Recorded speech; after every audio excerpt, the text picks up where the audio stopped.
నమస్కారం KNR news కి స్వాగతం. నేను జగదీష్. బులెటిన్ల ముందుగా హెడ్లైన్స్.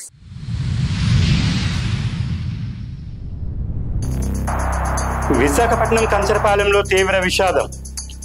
యువకుడి నిర్లక్ష్యం కారణంగా 15 నెలల బాలుడు మృతి.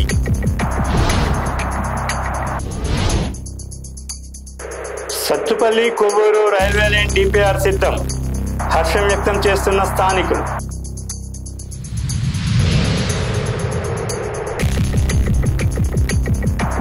సింహాచల వరాహలక్ష్మీ నరసింహస్వామి వారి ఆలయంలో నిత్య కళ్యాణం. అధిక సంఖ్యలో పాల్గొన్న భక్తులు. ఈ డీటెయిల్స్ చూస్తే విశాఖపట్నం కంచరపాలెంలో తీవ్ర విషాదం నెలకొంది. నిర్లక్ష్యంగా కారు నడిపిన ఓ యువకుడు 15 నెలల వయసున్న వర్షిత్ను ఢీకొట్టగా బాలుడు అక్కడికక్కడే మృతి చెందాడు. ఆగ్రహించిన స్థానికులు ఆ యువకుడిని పట్టుకుని దేహ శుద్ధి చేసి పోలీసులకు అప్పగించారు. కేసు నమోదు చేసిన పోలీసులు దర్యాప్తు చేస్తున్నారు. వర్షిత్ మృతితో కుటుంబం తీవ్ర విషాదంలో మునిగింది. కుటుంబ సభ్యులు రోడ్డు దాటుతుండగా ఈ ప్రమాదం జరిగింది.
మోపిదేవి మండలం పెదప్రోలు పిఎస్సిఎస్ వద్ద యూరియా కొరకు బారులు తీరారు రైతులు.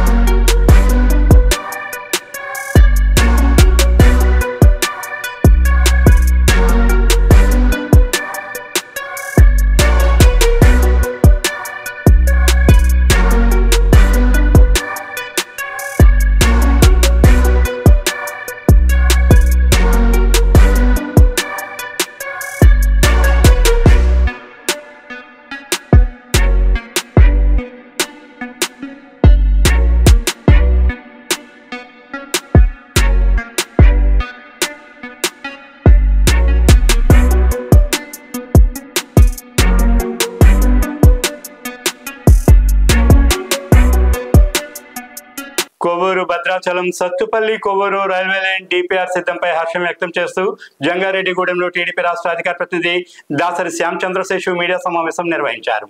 ఈ సందర్భంగా ఆయన మాట్లాడుతూ 1960 నుంచి ఈ ప్రాంత వాసుల కల సాకారం కాబోతోందని, ఈ సందర్భంగా ఏలూరు పార్లమెంట్ సభ్యులు పుట్టా మహేష్ యాదవ్ కేంద్ర ప్రభుత్వానికి రాష్ట్ర ప్రభుత్వానికి ధన్యవాదాలు తెలిపారు. అందరికీ నమస్కారం అండి. 1960 నుంచి ఈ యొక్క 2025 వరకు కూడా దశాబ్దాల కలగా ఉన్నటువంటి యొక్క కొవ్వూరు భద్రాచలం రైల్వే లైన్ మరి జలగం వెంగళరావు గారి దగ్గర మొదలుకొని చంద్రబాబు నాయుడు గారి దాకా అనేక మంది ముఖ్యమంత్రులు ఈ యొక్క రైల్వే లైను పడుతుందని, ఇక్కడ పనిచేసినటువంటి అనేక మంది ఎంపీలు ఈ రైల్వే లైన్ కోసం మరి అనేక మంది మాట్లాడడం, పార్లమెంటు బహుశా చరిత్రలోనే 35 సార్లు ఈ యొక్క రైల్వే లైన్ మీద 30 సార్లు మరి ప్రశ్నలు వేయటం, దానికి సమాధానాలు చెప్పడం జరిగింది. మరి అలాంటి యొక్క రైల్వే లైను మొట్టమొదటిసారిగా ఈ యొక్క ఏలూరు పార్లమెంటు సభ్యులు పుట్టా మహేష్ గారి యొక్క నాయకత్వంలో వారు గడిచినటువంటి సంవత్సర కాలంగా ఈ రైల్వే లైన్ మీద అనేక దఫాలుగా పనిచేయడం, నేడది మరి సత్తుపల్లి నుంచి కొవ్వూరు వరకు డిపిఆర్ సిద్ధమవటం, 119 కిలోమీటర్లకు సంబంధించి 1695 కోట్ల రూపాయల నిధులు కేటాయింపు జరిగే విధంగా ఈ యొక్క రైల్వే లైన్ డిపిఆర్ అంతా సిద్ధమవటం నిన్న పార్లమెంట్లో మరి అఫీషియల్గా రైల్వే మంత్రి గారు అనౌన్స్ చేయటం ఈ ప్రాంత వాసుల యొక్క కళ నిజమవుతున్నందుకు మరో పక్కన కేంద్ర ప్రభుత్వానికి రాష్ట్ర ప్రభుత్వానికి ముఖ్యంగా ఈ ప్రాంత ప్రజల యొక్క ఆకాంక్షను నెరవేర్చే విధంగా పనిచేసినటువంటి ఏలూరు పార్లమెంటు సభ్యులు పుట్టా మహేష్ గారికి ప్రత్యేకమైనటువంటి ధన్యవాదాలు, ఈ ప్రాంత ప్రజల తరఫున కృతజ్ఞతలు అభినందనలు కూడా తెలియజేసుకుంటూ మరి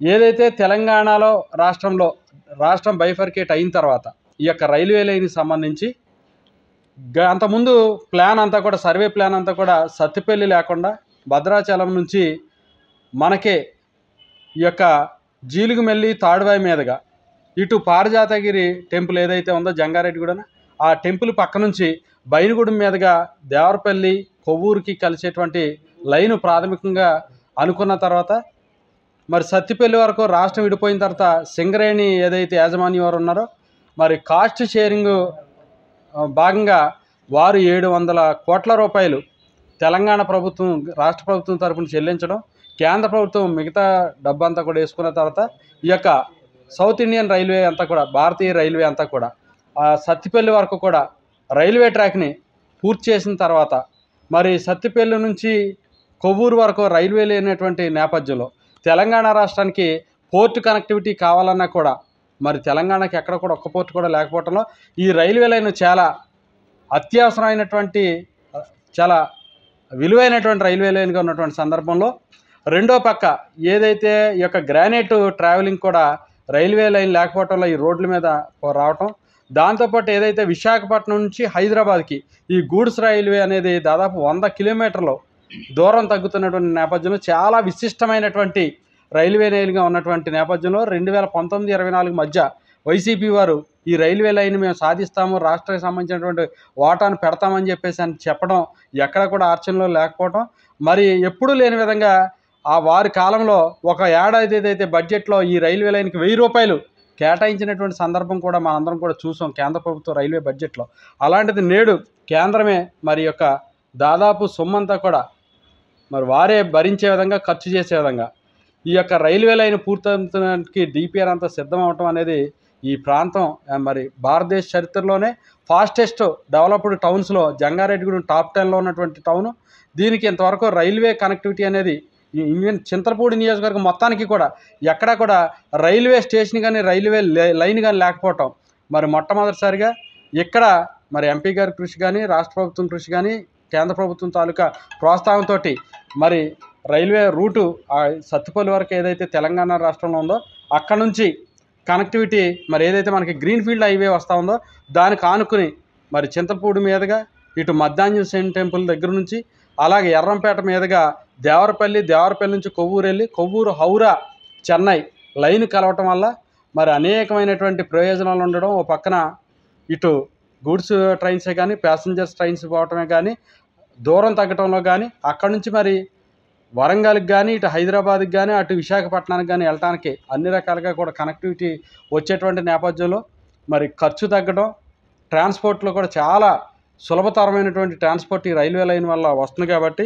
దానికి మనం సంబంధించి భద్రాచలం నుంచి పెనుబల్లి జంక్షను సత్తిపల్లి, పెనుబల్లి నుంచి విజయవాడ కొండపల్లికి ఒక లైను ఆల్రెడీ వెళ్తున్నటువంటి నేపథ్యంలో మనకు ఇప్పుడు సత్తిపల్లి నుంచి కనుక ఈ హౌరా చెన్నై లింక్ కనుక వస్తే ఈ యొక్క రైల్వే లైన్ వల్ల ఈ ప్రాంతం అద్భుతమైనటువంటి ప్రగతిని సాధించడానికి ఒక బ్రహ్మాండమైనటువంటి అవకాశంగా ఉంటుంది. కాబట్టి అప్లాండ్ ఏరియా మరి దేదీప్యమానంగా వెలగడానికి ఓ పక్కన గ్రీన్ఫీల్డ్ హైవే, రెండో పక్కన రైల్వే లైను సైమల్టేనియస్గా వచ్చినప్పుడు జంగారెడ్డిగూడెం కానీ చింతలపూడి నియోజకవర్గం కానీ మెట్ట ప్రాంతం కానీ మరి మిగతా నగరాలకే చాలా ధీటుగా అత్యంత వేగంగా డెవలప్ అవ్వడానికి అవకాశం ఉంటుంది. కాబట్టి మరి దీనికి చంద్రబాబు నాయుడు గారికి కానీ మోదీ గారికి కానీ రైల్వే మినిస్టర్ అశ్విని వైష్ణవ్ గారికి కానీ మన ఎమ్మెల్యే గారు రోషన్ గారికి కానీ ముఖ్యంగా ఎంపీ గారికి మరి సంవత్సరం నుంచి పట్టువదలని విక్రమార్కుడిలా ఒకే రీతిన ఈ యొక్క రైల్వే లైన్కి సంబంధించి ఆయన కంటిన్యూస్ ప్రాసెస్ ఫాలోఅప్ చేస్తూ ఈరోజు డిపిఆర్ ఆమోదం చెప్పి నిన్న అధికారికంగా పార్లమెంట్లో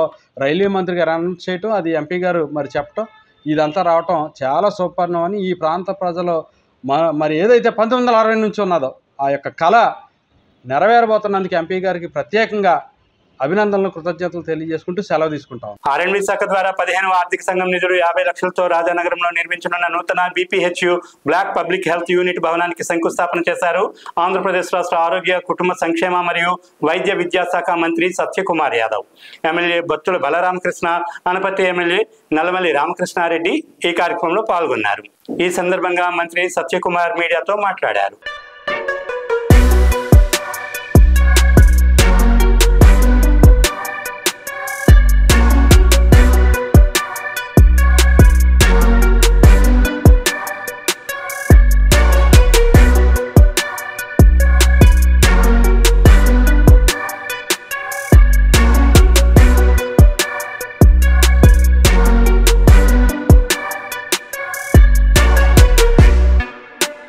రాజానగరం నియోజకవర్గం రాజానగరంలో BSL ఆసుపత్రి మరియు విద్యా వైద్య సంస్థలలో ప్రపంచ అవయవదాన దినోత్సవాన్ని పురస్కరించుకొని GSL ఆసుపత్రి మరియు విద్యా సంస్థల ఆధ్వర్యంలో నిర్వహించిన అవయవదాన అవగాహన సదస్సులో పాల్గొన్నారు.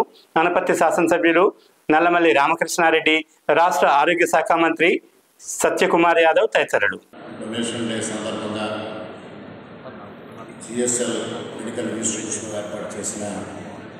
అవగాహన సదస్సుకి అధ్యక్షత వహించిన శాసనసభ్యులు శ్రీ బలరామకృష్ణ గారికి, కార్యక్రమంలో ముఖ్య అతిథిగా పాల్గొన్న రాష్ట్ర వైద్య ఆరోగ్య శాఖ మంత్రులు శ్రీ సత్యకుమార్ యాదవ్ గారికి, పెద్దలు ఎమ్మెల్సీ సోము వీర్రాజు గారికి, రోడా చైర్మన్ బొడ్డు వెంకటరమణ చౌదరి గారికి, GSL ఇన్స్టిట్యూట్స్ చైర్మన్ గని భాస్కరరావు గారికి, అదేవిధంగా మిగిలిన వేదికపై ఉన్న పెద్దలు, వేదిక ముందు ఉన్న పెద్దలు, అదేవిధంగా వేదిక ముందు ఉన్న GSL ఇన్స్టిట్యూట్స్ స్టూడెంట్స్, మీడియా మిత్రులు అందరికీ పేరు పేరున నమస్కారం.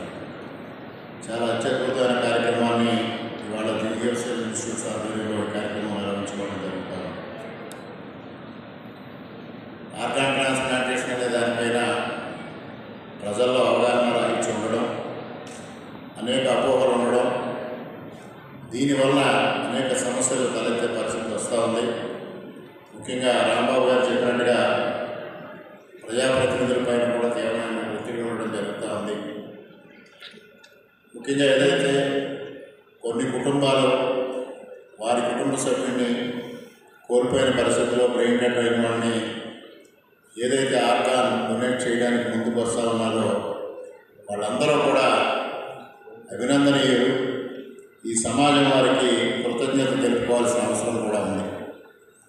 వారి కుటుంబ సభ్యుడిని కోల్పోతున్న బాధ ఒకవైపు అయితే, మరికొంతమందికి జీవితాన్ని ప్రసాదించాలి, వారి జీవితాన్ని కొనసాగించాలి, అవయవాల రూపంలో మరికొంతమంది వ్యక్తుల్లో వారి జీవితాన్ని కొనసాగించాలనే ఒక అద్భుతమైన ఆలోచనతో ముందుకు రావడం జరుగుతూ ఉంది. ముఖ్యంగా ఇటీవల కాలంలో అవగాహన కొంతవరకు పెరగడం జరిగింది, కానీ పెరగాల్సిన అవసరం చాలా ఎక్కువగా ఉంది. దానికి ఇటువంటి మెడికల్ ఇన్స్టిట్యూట్స్ అన్నీ సహకారం అందించాలి. అదేవిధంగా సమాజంలో బాధ్యతలు కలిగిన వ్యక్తులందరూ కూడా అవగాహన కలిగించడంలో ప్రముఖ పాత్ర పోషించాలి.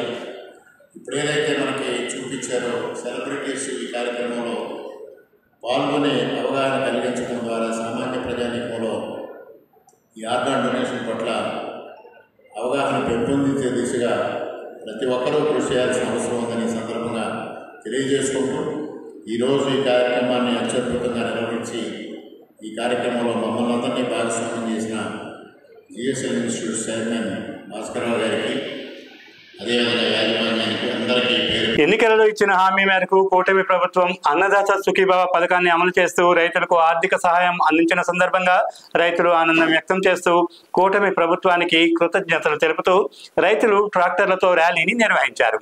ఈ ర్యాలీలో ముఖ్య అతిథిగా విజయనగరం శాసనసభ్యురాలు పూసపాటి అదితి విజయలక్ష్మి గజపతిరాజు పాల్గొన్నారు. మరియు రాష్ట్ర తూర్పు కాపు కార్పొరేషన్ చైర్పర్సన్ శ్రీమతి పాలవలస యశస్వి మరియు కూటమి పార్టీల శ్రేణులు, అదేవిధంగా రైతులు అధిక సంఖ్యలో ఈ కార్యక్రమంలో పాల్గొన్నారు. తూర్పు కాపు కార్పొరేషన్ చైర్మన్ గారు పాలవలస యశస్విని గారికి, అలాగే మనకి విజయనగరం మండల నాయకులు, తెలుగుదేశం పార్టీ, జనసేన, బీజేపీ నాయకులు, కార్యకర్తలకి, రైతులకి, ప్రత్యేకంగా విజయనగరం ప్రజలందరికీ నా హృదయపూర్వక నమస్కారాలు. ఈరోజు మనం అన్నదాత సుఖీభవాని గౌరవిస్తూ, వారు చేసిన పనుల్ని గౌరవిస్తూ మనం అన్నదాత సుఖీభవ ద్వారా మనం ఒక ర్యాలీ చేయడం జరిగింది. అయితే మనం చూస్తుంటే అన్న నందమూరి తారక రామారావు గారు మన పార్టీ పెట్టినప్పుడు ఒక నాగల్ అనేది మన జెండా మీద ఏకంగా పెట్టారు. రైతుకి అటువంటి గుర్తింపు అనేది మన పార్టీ రైతుకి ఇస్తుందనేది ముఖ్యంగా మీ అందరికీ గుర్తు చేస్తా ఉన్నాను. అయితే అదే విధంగా చూస్తుంటే అన్ని విధాలుగా మన పార్టీ, మన కూటమి నాయకత్వం రైతాంగానికి అండగా ఉంటూ మనం అన్ని విధాలుగా వాళ్ళ కోసం చేస్తా వస్తా ఉన్నాం. అయితే మనం ఈరోజు చూస్తుంటే అన్నదాత సుఖీభవ అనే ఎలక్షన్ ప్రామిస్ సూపర్ 6 హామీల్లో ఒక హామీగా పోయిన వారం మనం నెరవేర్చి మనం రైతుల ఖాతాలకి 3 విడతలుగా రైతులకి, 2 విడతలుగా కౌలు రైతులకి వేయటం జరిగింది. అయితే అన్నదాత సుఖీభవ, పిఎం కిసాన్ 2 కూడా 5,000 రూపాయలు అన్నదాత సుఖీభవ స్టేట్ గవర్నమెంట్ ఇస్తుంది. పిఎం కిసాన్ ద్వారా 2,000 రూపాయలు. అయితే 2 కలిపి 7,000 రూపాయలు డైరెక్ట్ గా మన రైతులకి అకౌంట్ లోకి పడిపోతుంది. అయితే మీ అందరికి తెలిసిన విషయమే, ఈ అన్నదాత సుఖీభవ మీ అందరి కార్యక్రమం మీ అందరి అకౌంట్ లోకి ఆల్రెడీ పడింది. అయితే ఇదే కాకుండా రైతాంగానికి మనం కూటమి ప్రభుత్వం నుంచి, తెలుగుదేశం పార్టీ నుంచి, అలాగే మన ప్రైమ్ మినిస్టర్ నరేంద్ర మోదీ గారు ఏ విధంగా మనం రైతాంగం కోసం చేశాం. మనం చూస్తుంటే ధాన్యం కొనుగోలు దగ్గరికి వస్తే మన ప్రభుత్వంలో ఈసారి 48 గంటల్లో ధాన్యం కొనుగోలు ఖచ్చితంగా జరగాలని మనం ఆలోచించాం, చేసి చూపెట్టాం. కొన్ని చోట్ల 24 గంటల్లో పడింది. నేను అప్పుడు రాకోడ్ గ్రామానికి వెళ్తే నాకు 2 రైతులు స్వయంగా చెప్పారు 2 గంటల్లోనే వాళ్ళ అకౌంట్ లోకి ధాన్యం కొనుగోలు అనేది డబ్బులు పడిపోయినాయని. అయితే మనదొక బాధ్యత అయిన ప్రభుత్వం, బాధ్యతగా మనం ఇచ్చిన హామీల కన్నా ఎక్కువ మనం నెరవేరుస్తూ వస్తున్నాం. మనం చూస్తుంటే నారా చంద్రబాబు నాయుడు గారు వారు ఒక రైతు కుటుంబంలో పుట్టారు, రైతు కుటుంబంలో పెరిగారు. వారు స్కూల్ కి వెళ్ళటానికి 6 కిలోమీటర్లు డైలీ నడిచేవారు. వారికి రైతుకి ఉన్నటువంటి కష్టాలన్నీ వారు సొంతంగా వారికి తెలుసు. వాళ్ళ తల్లి తండ్రి ఇద్దరు కూడా రైతు ఈరోజు చేసిన పని ఆ రోజుల్లో వారు చేసేవారు. అయితే మనం చూస్తుంటే రైతు కోసం ఒక ధాన్యం కొనుగోలు, అలాగే వాళ్ళ కోసం అవసరమైనటువంటి ఫర్టిలైజర్ వేయటానికి పంప్ సెట్లు, అలాగే వాళ్ళకి ట్రాక్టర్ కోసం అటాచ్మెంట్లు, వెనకాతలు అటాచ్మెంట్ చేయడానికి, దుక్కు దున్నటానికి, ఇటువంటి వాటికి అన్నిటి కూడా వాళ్ళు ఒక సబ్సిడీ ప్రైస్ కి మనం రైతాంగానికి మనం అందిస్తున్నాం. అదే విధంగా విత్తనాలు, అలాగే సీడ్స్, ఫర్టిలైజర్స్ కూడా మనకు అవసరమైన విధానంగా మనం అందిస్తున్నాం. వర్షం పడితే మనం ఆ ధాన్యంని కప్పటానికి ప్లాస్టిక్ షీట్లు కూడా మనం అందిస్తున్నాం. అలాగే మనం ఈ డ్రిప్ ఇరిగేషన్ కోసం పైప్స్ కూడా మనం రైతుకి మనం సబ్సిడైజ్ ప్రైస్ కోసం మనం అందిస్తున్నాం.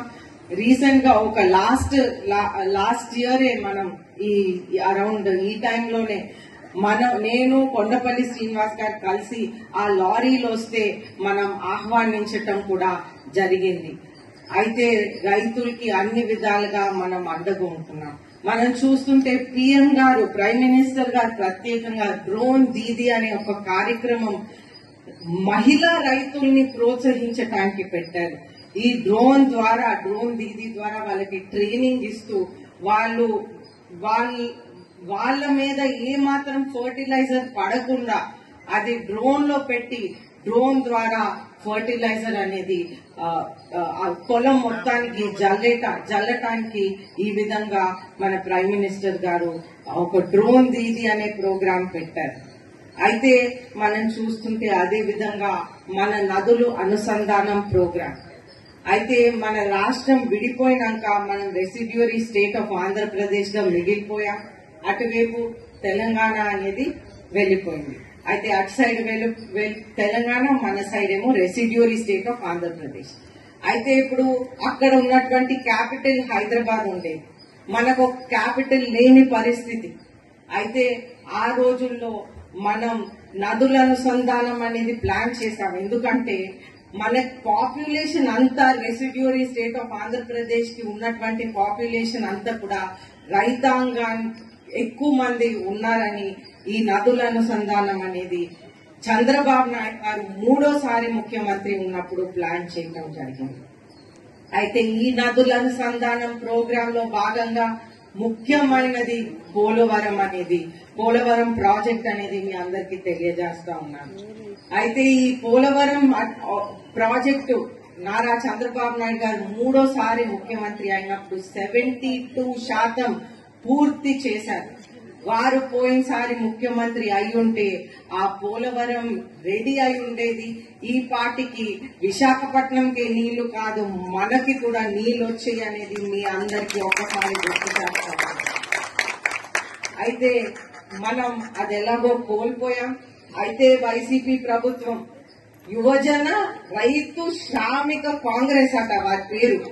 అది ఎటువంటి పేరు, ఎందుకంటే వారి పేరుకి తగ్గట్టుగా ఒక్క బిట్టు కూడా లేదనేది మీరందరూ గమనించాల్సిన అవసరం.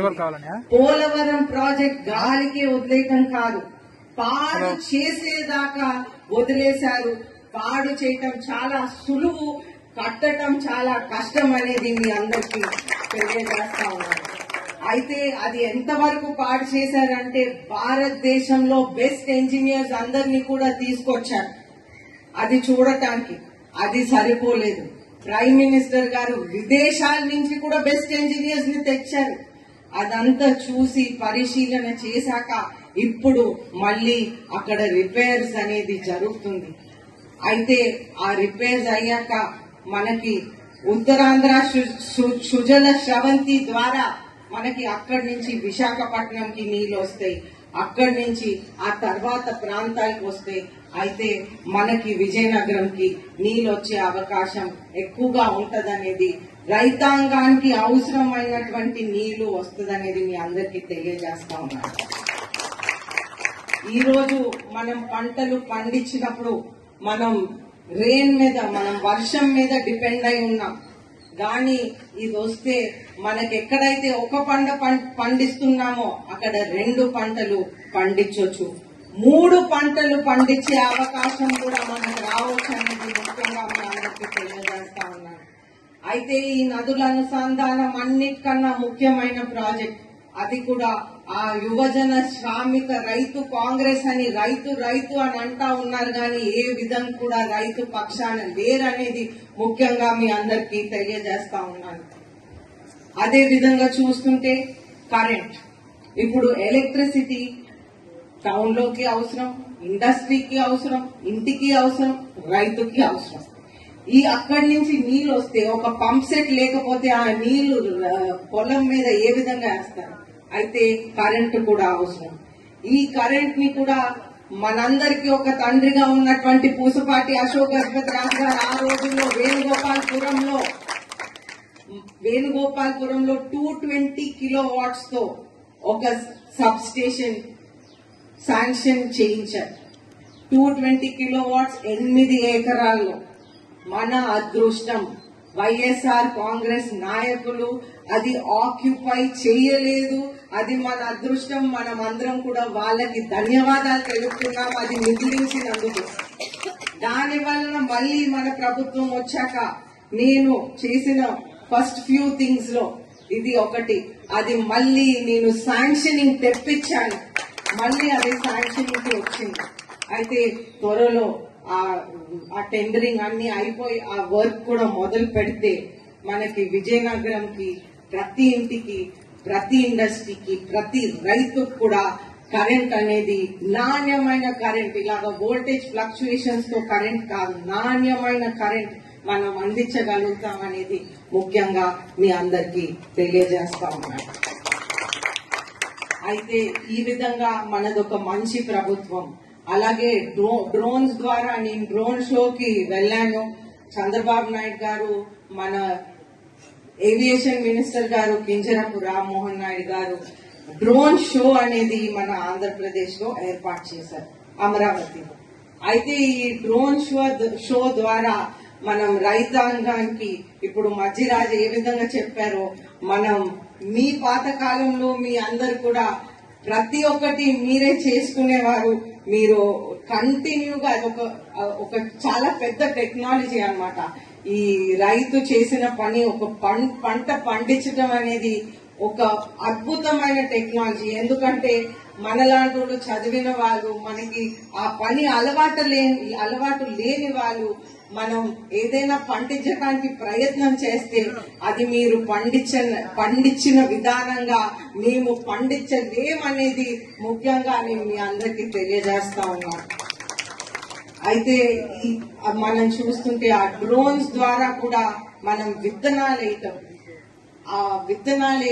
ఫర్టిలైజర్ వేయటం, ఇవన్నీ కూడా టెక్నాలజీ పెరుగుతా వస్తా ఉంది.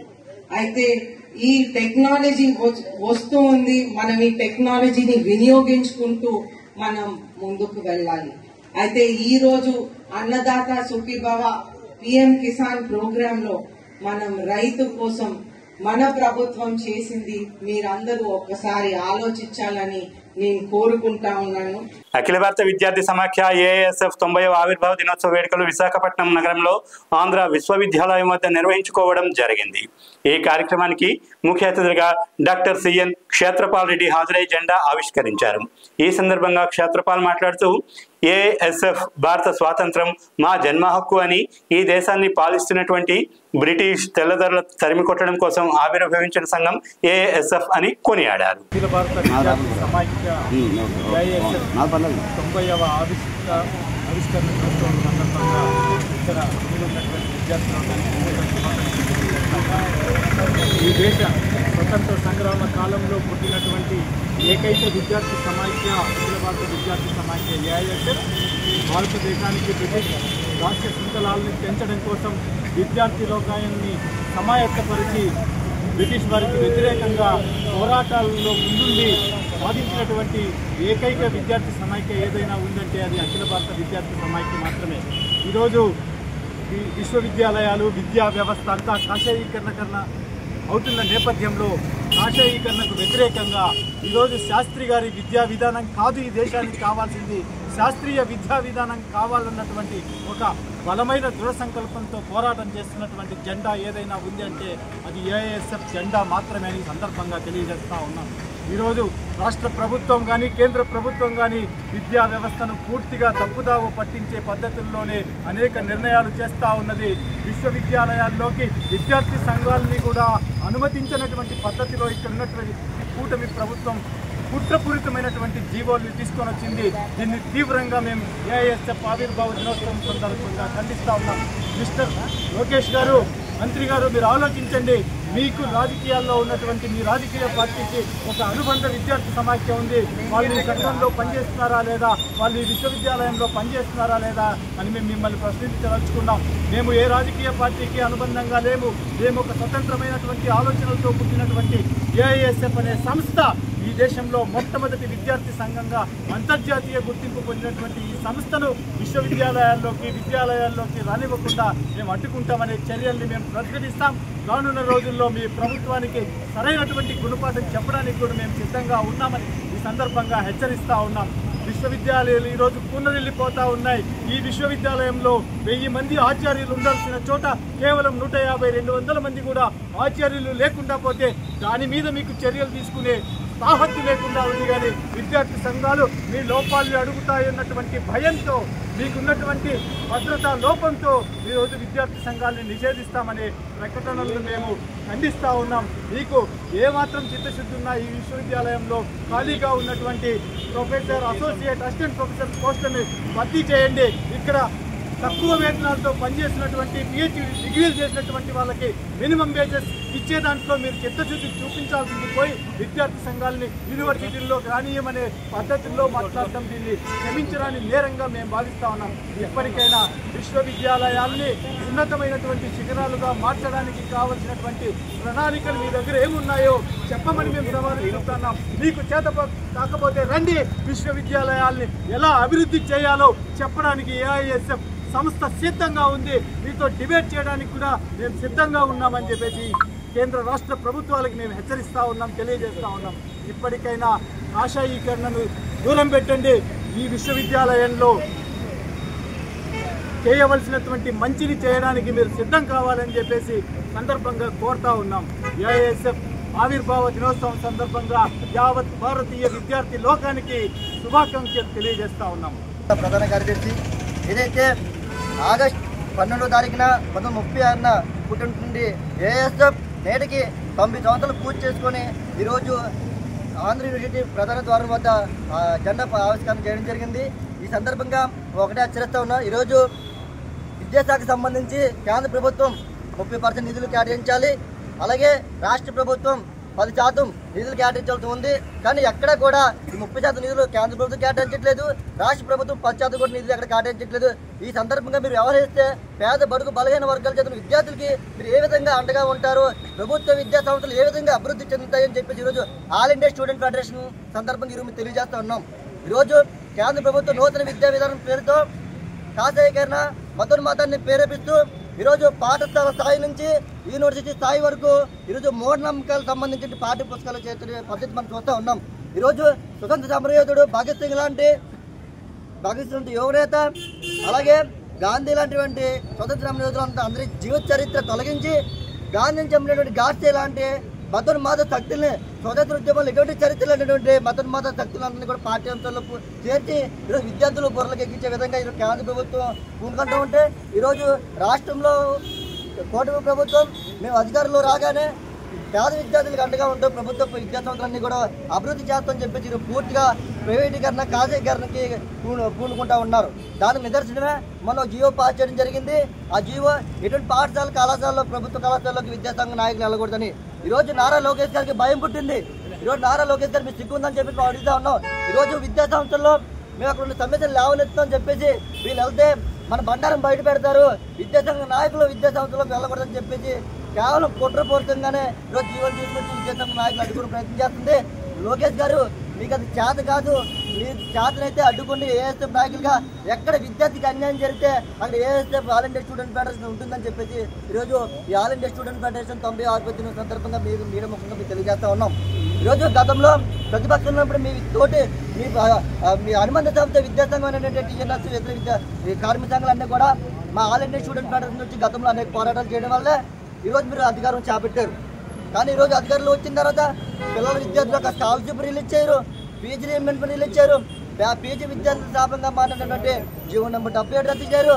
ఏదైతే పేద విద్యార్థులు గవర్నమెంట్ హాస్టల్లో ఉన్నటువంటి విద్యార్థులు సరైన పౌష్టికాహారం అందించరు, 53 రూపాయలు ఇస్తారా వాళ్ళకి రోజు 3 పూటలకు సంబంధించి ఇన్ని అంశాలన్నీ కూడా యూనివర్సిటీలో అనేక ప్రొఫెసర్ పోస్టులు, అసోసియేట్ ప్రొఫెసర్ పోస్టులు ఖాళీగా ఉంటే అవి భర్తీ చేయడం మీకు చేత కాదు. కానీ ప్రైవేట్ కార్పొరేట్ విద్యా సంస్థలో ఫీజులు దోపిడీ అడగడం చేత కాదు. కానీ జీవోలు పాస్ చేసి విద్యాసంఘ నాయకులు అడ్డుకుంటారని చెప్పేసి ఈరోజు లోకేష్ గారిని చూడగా ప్రయత్నిస్తున్నాం. తక్షణమే ఏదైతే జీవో పాస్ చేశారో ఆ జీవో రద్దు చేయాలి. లేని పక్షంలో భారీ ఎత్తున AISF ఆధ్వర్యంలో భారీ ఎత్తున రాష్ట్ర వ్యాప్తంగా ఆందోళన కార్యక్రమం శ్రీకాంత్తో అలాగే విద్యార్థులకు ఆందోళన హక్కులన్నీ కూడా అందకపోతే భారీ ఎత్తున మూల్యం చెల్లించుకోవాలని చెప్పేసి all India student federation AISF తీవ్రంగా హెచ్చరించి జారీ చేస్తా ఉన్నాం. ఉత్తరాంధ్ర ఆరాధ్య దైవం ప్రముఖ పుణ్యక్షేత్రంగా విరాజిల్లుతున్న సింహాచలం శ్రీ వరాహలక్ష్మి నరసింహస్వామి వారి నిత్య కళ్యాణం అత్యంత వైభవంగా జరిగింది. ఆర్జిత సేవల్లో భాగంగా అర్చక స్వాములు ఉత్సవమూర్తి గోవిందరాజస్వామిని ఉభయ దేవేరులతో మండపంలో అధిష్ఠింపచేశారు. నిత్య కళ్యాణంలో పాల్గొన్న భక్తుల గోత్రనామాలతో సంకల్పం చెప్పి పాంచారాత్ర ఆగమశాస్త్రం విధానంలో విశ్వక్షేణారాధన పుణ్యవచనాలతో కార్యక్రమానికి శ్రీకారం చుట్టారు. అనంతరం స్వామివారి అంతరాలయ దర్శనం కల్పించారు భక్తులకు.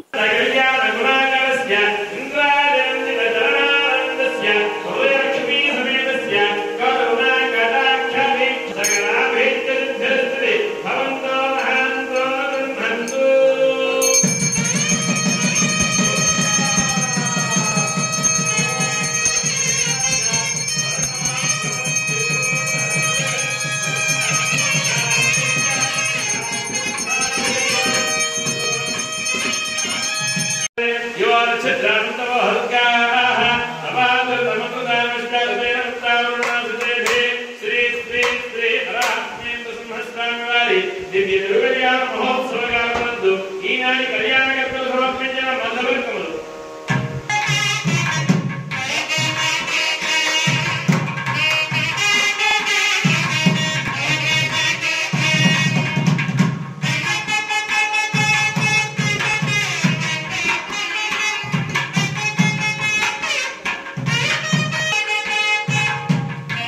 బులెటిన్ ముంచే ముందు హెడ్లైన్స్ మరోసారి.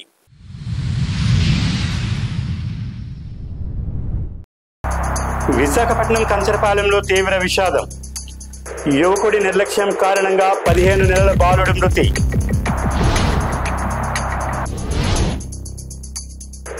Sathupalli Kovvuru railway line DPR సిద్ధం.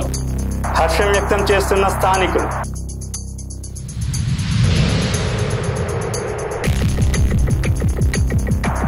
సింహాచల వరాహలక్ష్మీ నరసింహస్వామి వారి ఆలయంలో నిత్య కళ్యాణం. అధిక సంఖ్యలో పాల్గొన్న భక్తులు. ఇవి ఇప్పటి వరకు అప్డేట్స్. మరిన్ని అప్డేట్స్ కోసం కీప్ వాచింగ్ KNR న్యూస్.